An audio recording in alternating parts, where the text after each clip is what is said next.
how individual lives are sewn together for purposes far beyond what people imagine. You might compare it to how a quilter creates a beautiful comforter by taking different shapes and sizes of various pieces of cloth.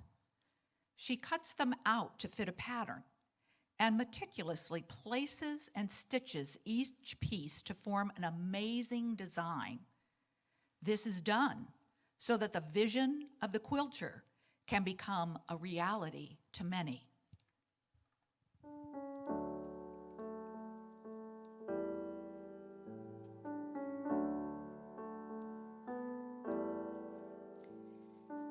It isn't that the quilter went out and bought all new material.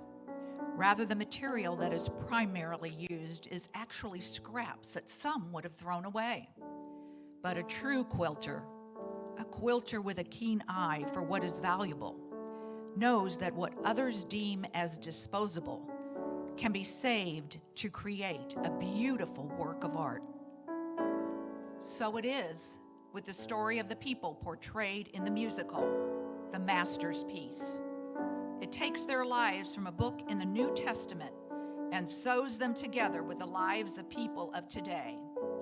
And just as many may see some of these lives as disposable, this musical will share a vision with the audience, a vision about what others consider a waste of a life being transformed into a masterpiece. Although our desire was to present this complete musical to you today, it became apparent early on that we would only be able to give you a preview of it. Maybe this preview will encourage you to join us later this year when the entire musical will be performed. For now, please enjoy this preview of The Master's Piece.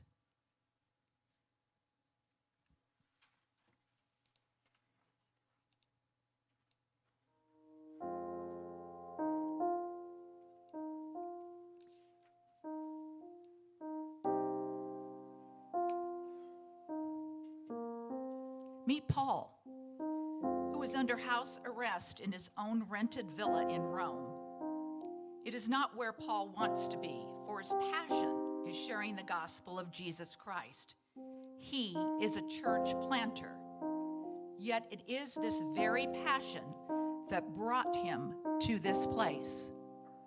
He is a prisoner now, in a prison he does not want to be in, but he knows, truly knows, that his life is not his own.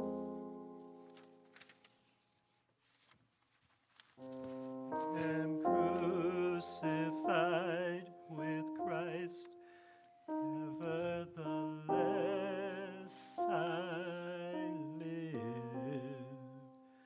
yet not I, but Christ who lives within me. And the life that I now live, I live by the faith of the Son, who loved me and gave himself for me.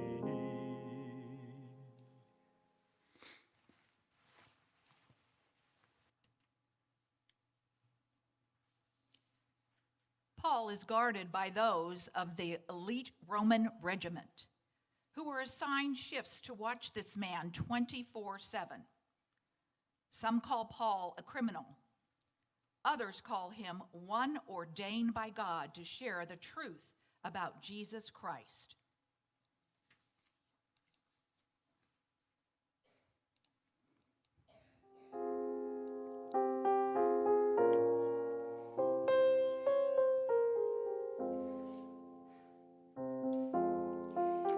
In another part of the Roman Empire, some 1,300 miles away, a worship service is just ending at the home of Philemon, a wealthy business owner. The church in Colossae meets in his home. Philemon has household slaves, an accepted way of life during these times. Onesimus is one of Philemon's slaves.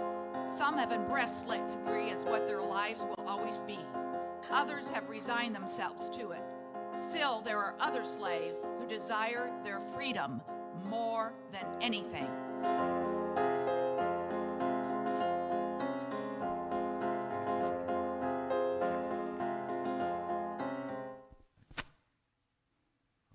Shalom, shalom, welcome to our home.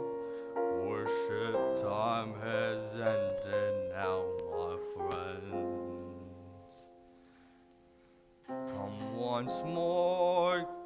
once more, we'll open up our door to share communion with you, friends.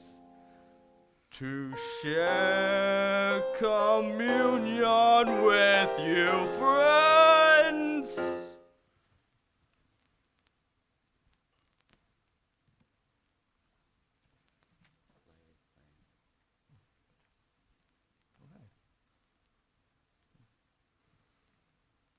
Thank you, dear slave. You have served me well tonight.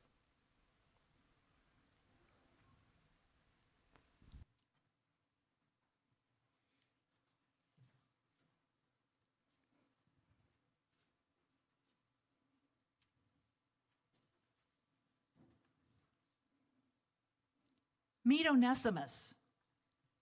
He is Philemon's head slave, but his desire for freedom has been welling up inside of him for some time.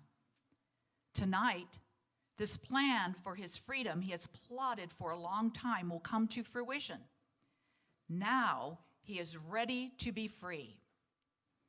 Onesimus has decided that at any cost, he will not be a slave any longer, and he will do it his way. Now I'm not the slave. I am truly free. Now I'm not the slave. Everyone, look at me.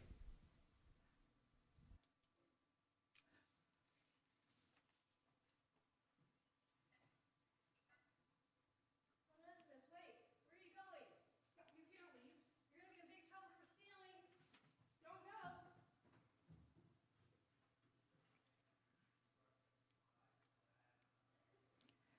So begins the journey of Onesimus's flight for freedom. Sometimes, however, what we think will be our freedom actually becomes our chains. But how does his journey have anything to do with Paul? And what happens between Onesimus and Philemon? After all, a runaway slave who stole from his master during those times had a death sentence hanging over him.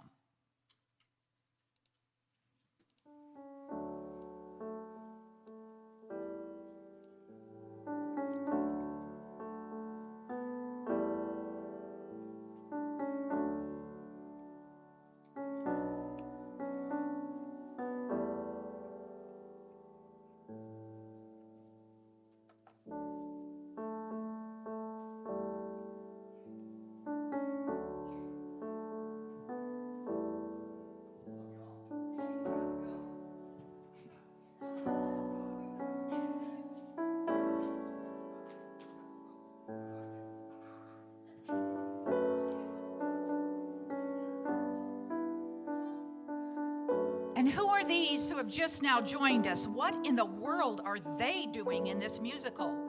What is the connection of their lives to the lives of Onesimus and Paul and Philemon? Is there a way that a story of years ago is sewn into the very fibers of our time? The musical, The Master's Piece, will be performed in its entirety later this year. We hope you will join us for it. Perhaps every question you have about the people portrayed in this musical will be answered for you. There will be, however, one question that you will be left to discover and to answer on your own. And that question and your answer is the entire reason for the performance of the Master's Piece.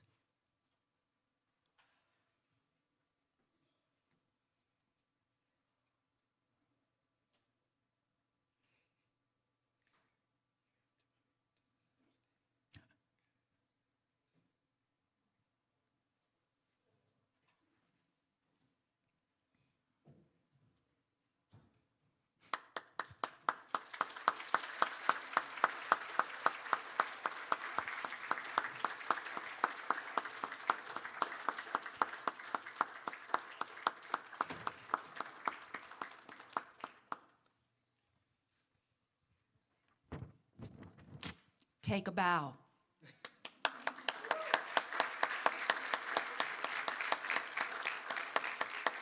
Don't leave yet. Don't leave yet.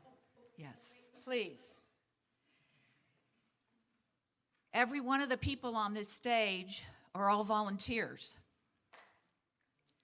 A lot of the people on this stage have chosen to live in recovery.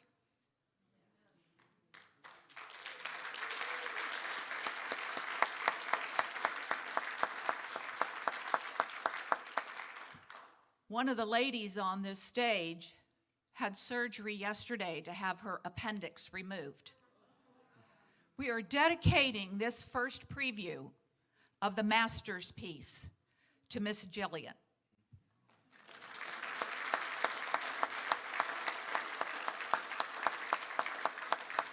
My name's Linda Liebscher, and I'm so grateful you're all here.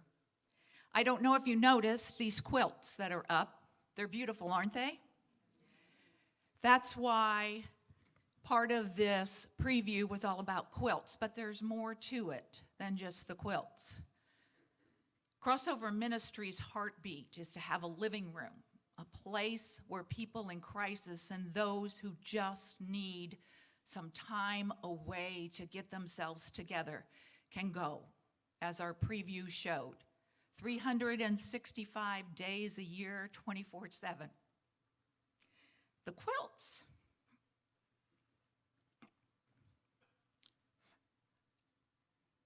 Were made by, and if you'll stand up, Marty,